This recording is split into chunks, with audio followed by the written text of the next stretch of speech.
Masya Allah. Saya pun nak tanya ni sampai ke berapa kita ni? Ada berapa minit lagi?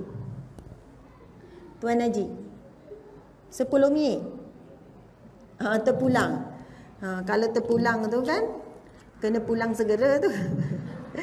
Kalau kita letak pukul 9 boleh ke 15 minit lagi? Boleh. Subhanallah.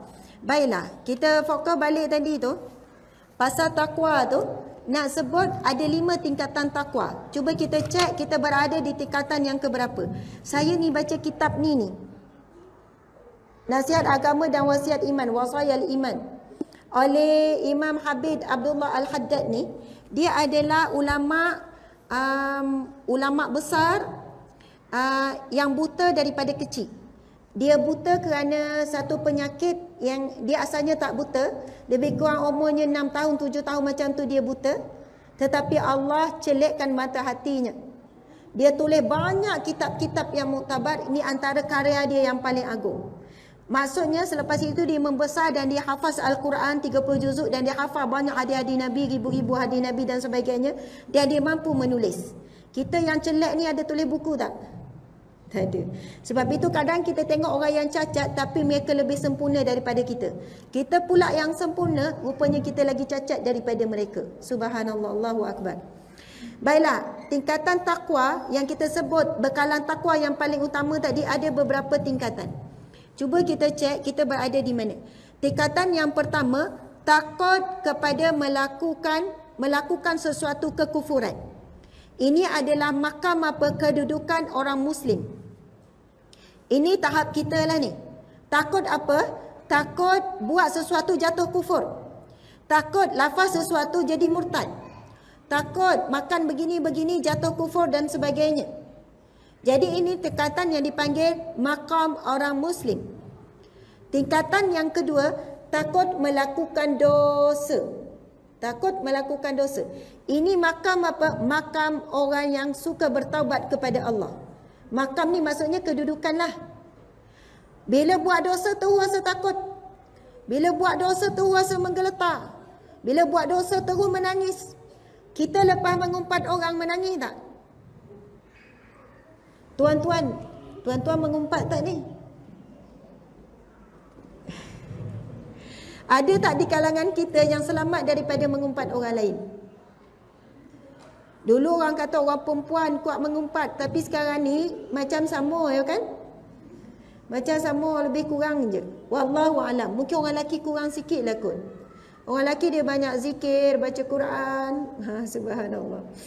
Kalau yang mengetel tu kan, kat kedai kopi, kedai-kedai mamak tu, dia borak pasal apa? Pasal apa? Palestin. Masalah negara. Pasal Syria, subhanallah. Kita takut ya, sebab itu Rasulullah pernah menegur. Ada beberapa sahabat yang suka lepak. Maksud cerita lepak ni bukan sekarang, masa zaman Nabi lagi. Saya ada baca kisah. Nabi dia melalui satu tempat, kemudian ada beberapa orang pemuda sedang lepak.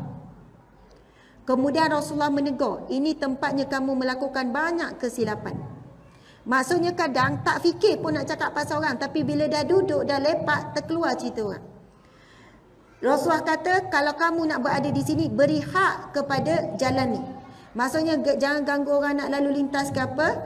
Kemudian antara hak tempat ini adalah kamu perlu berkata-kata yang baik, jangan berkata tentang orang dan sebagainya. Sebenarnya kan bumi Allah ni, tanah ni, dia kan makhluk Allah. Bila dia jadi saksi tempat dia tu, tempat orang buat maksiat, mengumpat, mengeji, menghina orang dan sebagainya, dia tak redha. Kalau kita baca satu hadis Nabi SAW tentang alam kubur, kalau dalam hadis 40 hadis, bukan hadis 40 Imam Nawawi, 40 hadis penawar hati kitab tu, diceritakan apabila jenazah orang yang baik, orang yang soleh dibawa ke kubur, kemudian ditanam, lalu kubur berkata-kata, engkau adalah orang yang aku cintai, yang berjalan di atasku selama ini, yang aku tak sabar untuk bertemu.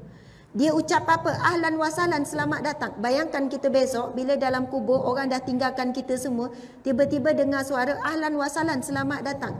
Engkau adalah orang yang aku cintai, yang berjalan di atasku selama ini. Seronok tak? Seronoklah. Kemudian kubur akan melapangkan seluas mata memandang. Rumah kita tak sampai luas mata memandang. Kemudian dilapangkan dan diberi nikmat-nikmat. Nikmat-nikmat kubur berupa umpama nikmat syurga Allah Subhanahu Wa Taala, wangi syurga, kemudian cahaya, kemudian diberi dingin syurga, dan di penghujung kubur itu ada pintu menuju ke syurga. Subhanallah. Tetapi sebaliknya, apabila dibawakan jenazah orang fasik, orang yang sentiasa bergelumang dengan maksiat, ataupun orang kafir, kemudian tanah akan berkata, kubur akan berkata, engkaulah orang yang aku benci selama ini yang berjalan di atasku. Nantikan apa yang aku akan perlakukan kepadamu. Lalu Rasulullah tunjuk kubur pun menghimpit. Umpama seperti, maksudnya Nabi kata menghimpit tulang rusuk tu berselisih. Lalu Allah mengutuskan 70 ekor ular yang berbisa. Sekiranya seekor ular melepaskan bisanya ke bumi, maka matilah seluruh makhluk. Na'udzubillah min zalik. Nak sebutnya kita ni insya-Allah, kalau kita orang yang soleh, bila kita berjalan di atas tanah, tanah memuji-muji kita. Tanah mencintai dan menyatakan rasa cinta kepada kita. Tapi kita tak boleh dengar, sehingga kita mati esok barulah tanah itu akan bercakap. Tapi sekiranya kita orang yang fasik, orang yang selalu dengan maksiat, na'udzubillah min zalik, tanah itu sangat benci kita memijaknya. Na'udzubillah min zalik. Mudah-mudahan kita golongan yang pertama. Baiklah, makam yang kedua, takut melakukan dosa. Subhanallah. Kadang kita buat dosa, kita tak rasa berdosa.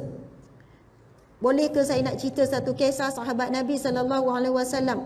Namanya Sa'labah, seorang pemuda yang beriman, dia baru masuk Islam. Kemudian satu hari dia jumpa Rasulullah, ya Rasulullah, aku mengabdikan diri kepadamu ya Rasulullah. Engkau suruhlah aku buat apa saja ya Rasulullah, aku akan melakukan. Engkau perintahkan aku buat apa saja, nak khidmat kepada Rasulullah. Rasulullah pun suruh dia pergi ke satu tempat. Kemudian dalam perjalanannya, umur dia masa ni lebih kurang 17 tahun. Dalam perjalanan dia nak pergi, dia melintasi sebuah rumah, manakala pintu rumah tu terbuka sikit. Lalu dia ternampak aurat wanita dalam rumah tu. Dia ternampak. Bukan sengaja, tapi tersalah.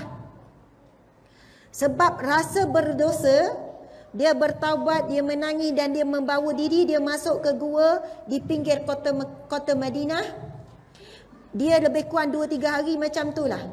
Dia menangis, dia takut malaikat Jibril bagi tahu Rasulullah bahawasanya dia telah melakukan maksiat.